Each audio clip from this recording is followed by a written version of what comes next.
Nós vamos conversar um pouquinho agora a respeito de outro assunto bastante importante. E para isso está aqui o professor Dr. Carlos Gonçalves Júnior, que é professor de Direito Constitucional e Eleitoral da PUC de São Paulo. Carlos, obrigado mais uma vez pela gentileza. Bem-vindo. Prazer é meu.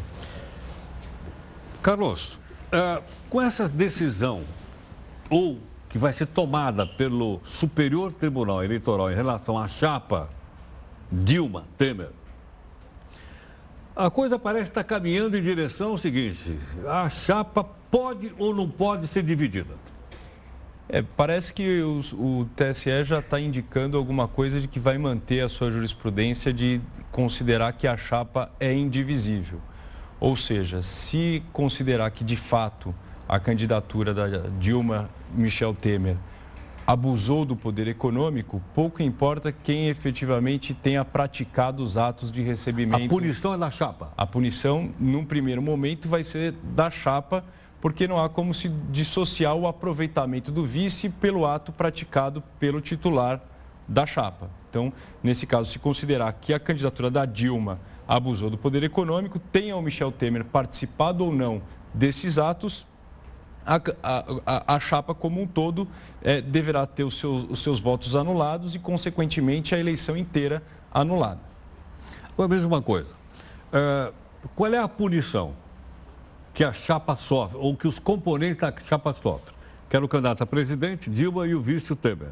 Eles podem perder direito político ou não? No âmbito do processo que está sendo julgado no TSE, no processo eleitoral, que não impede outros processos de natureza criminal e outros processos de responsabilização, neste processo o que vai acontecer é simplesmente a nulificação dos votos.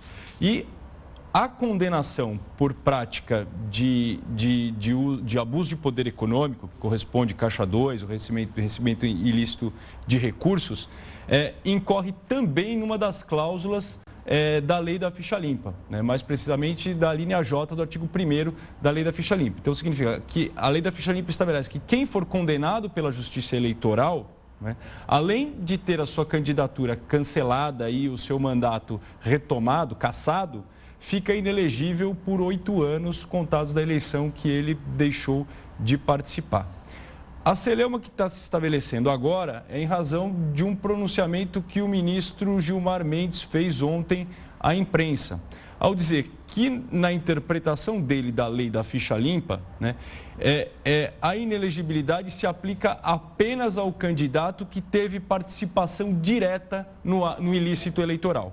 Ou seja, o que está se desenhando é que, embora o Michel Temer possa ser também responsabilizado do ponto de vista da eleição de 2014, né, se nos autos do processo não for comprovado que teve uma participação direta dele neste abuso de poder e que todos esses recursos indevidamente recebidos foram manejados pela equipe da ex-presidente Dilma, que ele não ficaria inelegível, inclusive para a eleição extraordinária que se realizará em 90 dias para preencher a vacância do cargo de presidente da República. Então, nesse caso, se ocorrer isso, é uma hipótese, obviamente, quem perderia o direito político seria só a presidente Dilma? No rigor técnico, ela não perderia os direitos políticos. Ela continuaria apta a exercer os seus direitos políticos, mas estaria impedida de se candidatar, ou seja, inelegível. Tá. Ela pode continuar afiliada a partido político, mas impedida de tentar uma eleição. Entendeu? Agora é o seguinte: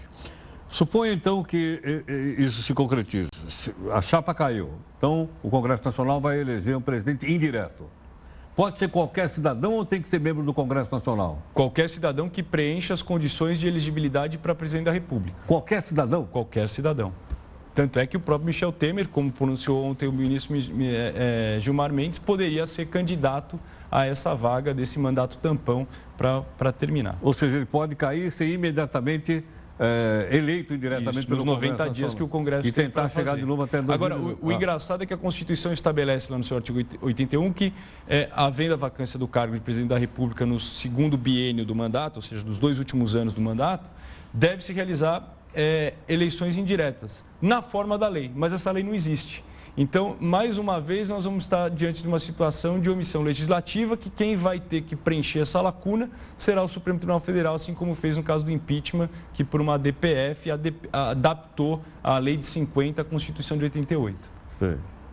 Mas isso, mesmo não tendo lei, garante que qualquer cidadão pode ser escolhido pelo Congresso Nacional? Não tem lei específica para a eleição indireta, mas há uma lei geral que estabelece as condições de elegibilidade para o cargo de presidente da República. Me parece que seria muito agressivo do Supremo Tribunal Federal estabelecer uma restrição a direitos políticos que não está prevista na Constituição nem na lei. Entendo. E aí, como seria escolhido o candidato? Qualquer um pode dizer, chegar lá no Congresso e dizer, olha, põe meu nome na lista aí que eu quero ser candidato? Eu penso que os partidos políticos, né, somente os partidos políticos poderão apresentar candidatos.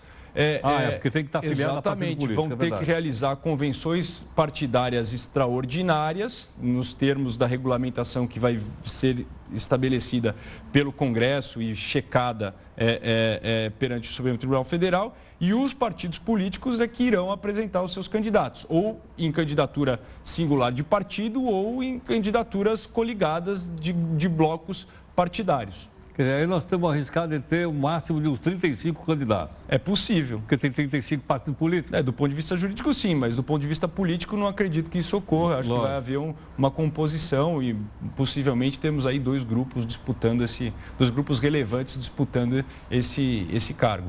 Agora, isso de qualquer forma coloca a democracia em risco? Esse ritual que você explicou?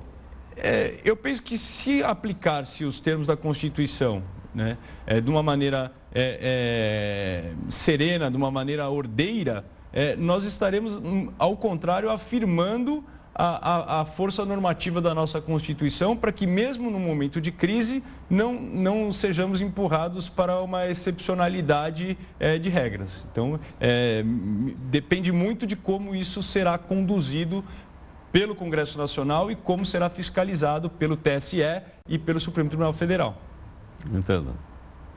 E nesse período de vacância, suponha que caiu a chapa, caiu o Temer, nós vamos eleger o outro. Nesse período, quem é que governaria o país? Interinamente, o presidente da Câmara.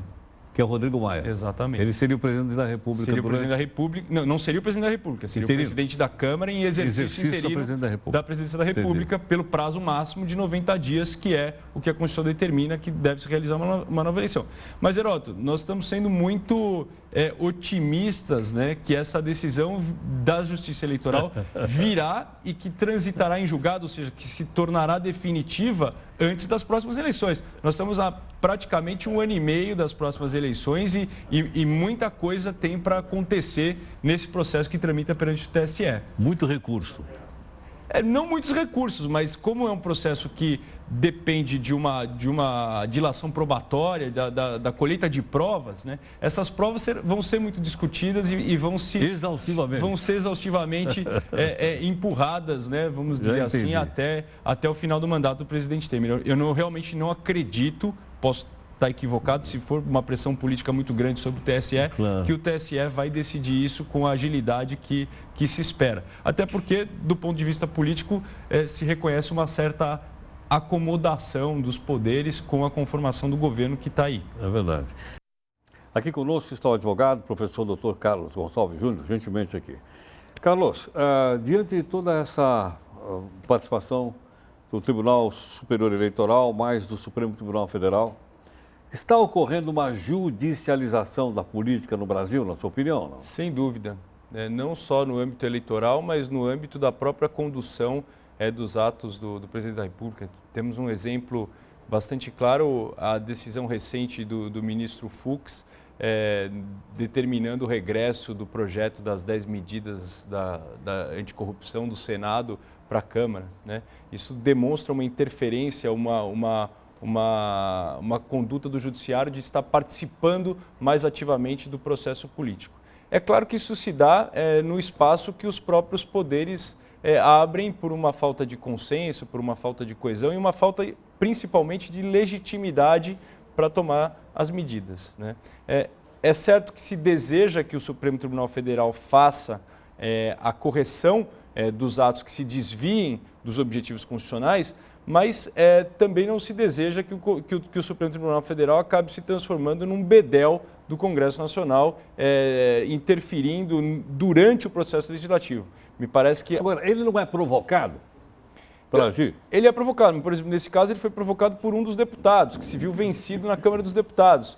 Então, talvez o Congresso, o Supremo Tribunal Federal deveria dar um pouco mais de amplitude, né, para que o Congresso Nacional caminhe com as suas medidas e que, se ao final desse processo a medida for incompatível com a Constituição, aí sim o Supremo Tribunal repreenda e possibilite, né, uma reelaboração disso, devolva a lição de casa para o Congresso. Né? Entendo. Quer dizer, o Supremo poderia ele mesmo se preservar de um envolvimento muito intenso. Exatamente. Acho que a intervenção do Supremo deve ser apenas quando o caminho das coisas já apresenta um quadro irreversível e quando a atuação do político está absolutamente fora da moldura constitucional.